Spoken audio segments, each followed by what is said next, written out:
I'm drinking tea today, I hope you don't mind. I was not expecting a film like The Running Man to be as divisive as it seems to be. A surprisingly low Rotten Tomatoes score. Projections that the film is going to flop right out of the gate. You may be thinking that you're not going to go see it. Watch this video, maybe it'll change your mind. The Running Man follows Ben Richards, a man desperate to get cash so he could buy medicine for his sick daughter. Bad news for Ben, he lives in a dystopian futuristic world where the rich and powerful TV networks rule everything. Good news though, this network hosts a televised competition called The Running Man, where contestants have to survive being hunted to the death for 30 days straight to win $1 billion.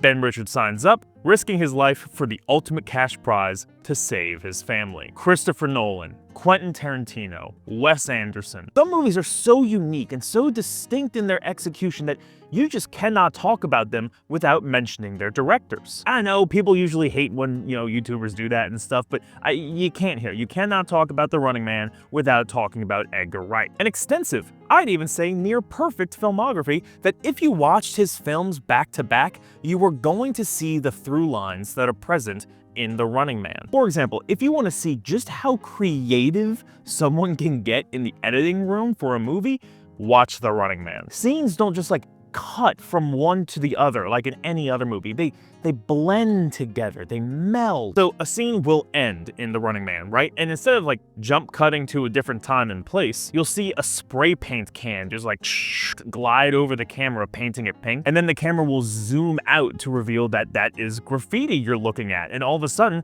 you're in a new time, a new place, a new scene. That editing combined with some excellent music, especially during these high energy chase scenes that take place, just make a film that is so consistently fun to watch. When even the scene transitions in your movie are fun, how do you not want to just go watch this? The only other movies I can think of that have this same exact addictive energy to it are other Edgar Wright films. Nobody films action like this. The set pieces here, in theory, are actually really simple, but the crew making this movie asked at every turn, how do we make this as creative as possible? So for example, there's this one set piece where Ben Richards is hiding in the trunk of a moving car. Both you and Ben Richards can't see what's going on outside the car, but based on how the car moves, the audio cues that take place outside the vehicle, you know exactly what's going on without seeing anything at all. Many action films these days, I can say, oh yeah, it's kind of like John Wick, or it's a similar set piece from that other film. I can't correlate anything in The Running Man's action to any other movie. That's a compliment. It helps that the world the movie takes place in is as fun to watch as the editing and the action. The Running Man may be a remake of an 80s movie, but boy, does this still feel like it's an 80s movie. Buildings have massive spinning signs on them that remind you that corporations have taken over everything. TVs in the background will play commercials for super dystopian versions of Wheel of Fortune or whatever. Hell, there are cops in this movie, okay? They don't even call them cops. They call them goons. I mean, come on. They're even dressed like they're from an 80s film. I mean, just look at this. Look at this shit. That 80s feel is bolstered by the fact that the Running Man competition in this movie is a game show. There are commercials for it, rules that you have to follow while you play that add some tension and makes things interesting. There's more to it than just run, right? People in the society around the show have their own opinions of the show. Some of them just don't watch it at all. That adds some surprisingly great world building while the action is going down. It also allows for what is otherwise a really fun popcorn flick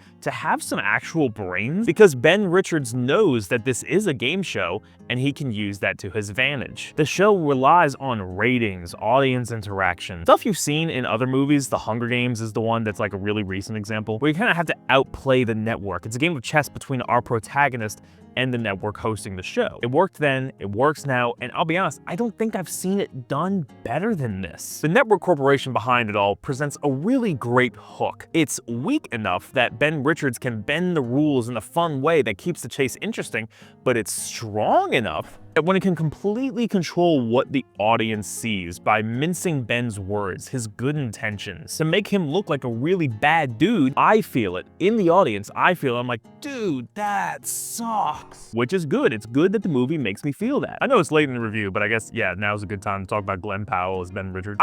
I'm not bored of watching him yet, really. He plays a very different protagonist in the sense that he's a very angry protagonist. Like, that's his defining character trait, that he's angry. He's mad at the world that sets him and his family up for failure, rightfully so, and that runs the risk of like being annoying to watch. There's a good reason that not many protagonists are just the angry stereotype, because at a point it just feels like we're rooting for a bad dude. But the movie gives you enough background to show you why he's angry. Glenn Powell as an actor brings enough charisma and humor to the role to lighten the mood, so ultimately Ben Richards as a character walks that line really finely and really well, resulting in a protagonist that just really works and is completely different from other action movie protagonists these days. I've been absolutely throwing rose petals at The Running Man so far, so let's ground things a bit with some stuff that, I'll be honest, I absolutely can't stand. There are things in the movie that make me say like, dude, why did you do that? Firstly, the world building is great. This dystopian society that has dystopian TV commercials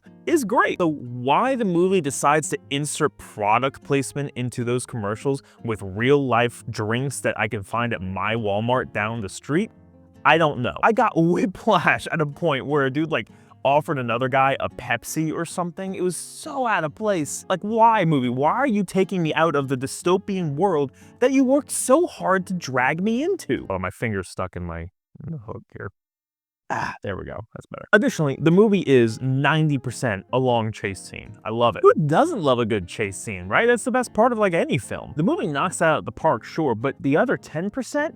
It just has no idea what to do with it. The setup for this movie has a lot of cheesy exposition that feels so forced and unnatural. With how creative the chase and action set pieces were, I'm kind of surprised that we couldn't find a more creative way to catch you up to speed. Like, there was no clever way to tell the audience that Ben Richards lost his job other than just yelling at his boss in the opening scene of the movie and saying, here's everything that happened in the last month, and so the audience knows what's going on. And the last 5 minutes of this film, good lord. The movie tries to wrap up the whole side plot going on here of like, what does the society do about this dystopian world they're living in outside of The Running Man? It does wrap that up. It actually ties a pretty nice bow on it, but it just speeds through it. It does way too much in the last 5 minutes of this movie to the point where I'm walking out the theater and my last taste of the film is like, where am I? What just happened? But eventually the dust settled. I get in my car, I drive home, and all of a sudden, I can't wait to see The Running Man again. It's cheesy at times, lazily executed at other times, but what this movie has to get right, the chase, the tension, the pacing, the subtle war between Richards and the network, it gets it right in a way that only Edgar Wright and his crew seem to be able to do. I have my slightly straightforward, cheesy action film from the 80s today, and you can too, which is why you should absolutely go run to see this in theaters. Yeah, I know, unoriginal, but I had to do it. But what did you think of The Running Man? Or what's another 80s film that you think is due for a modern day remake? Or would just work coming out today? Let me know down in the comments below, and for more movie chats like these over a cup of coffee, like and subscribe. I'll see you next time.